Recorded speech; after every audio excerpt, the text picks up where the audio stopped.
In this video, we're going to look at the graphs of the sine and cosine functions. In order to do this, we're going to go back to the unit circle.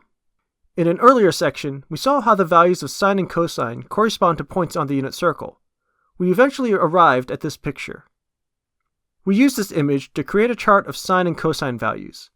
Recall that the values of the sine function correspond to the y-coordinates, and the values of the cosine function correspond to the x-coordinates.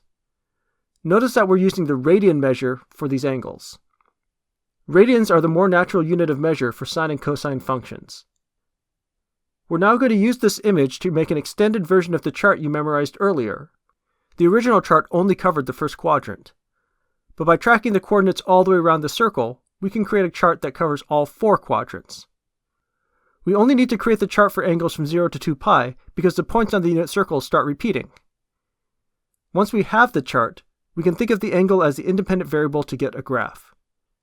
This transition can sometimes get confusing because we're going to use the variable x for both the independent variable of the graph, and we're also going to think about x as the coordinate on the unit circle corresponding to cosine. You're going to have to rely on the context and your experiences to guide you forward. Let's start with the sine curve. If we plot all these points, we can see that we get an oscillating curve. And after we get these values plotted, we can use the fact that the graph repeats every 2 pi to fill out the rest of it. Recall that if a function repeats itself, we say that it is periodic, and the period is the size of the gap between the repetitions.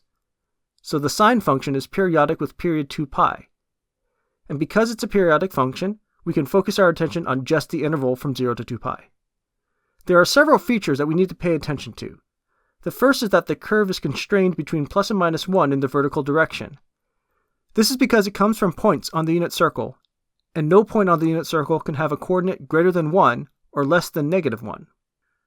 The most important features of the graph are the x-intercepts, the peaks, and the valleys. We call these key values.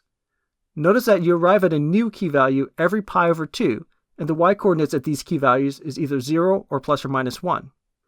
We can put these points into a simple chart. This chart will become important over the next couple videos. We can follow the same process to get the cosine graph.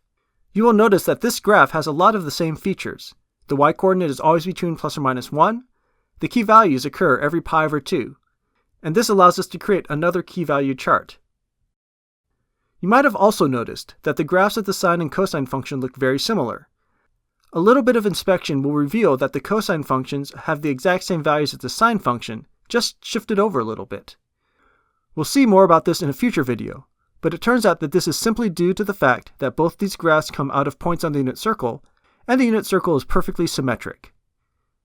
In the next video, we're going to start to learn how transformations can affect the shapes of these curves.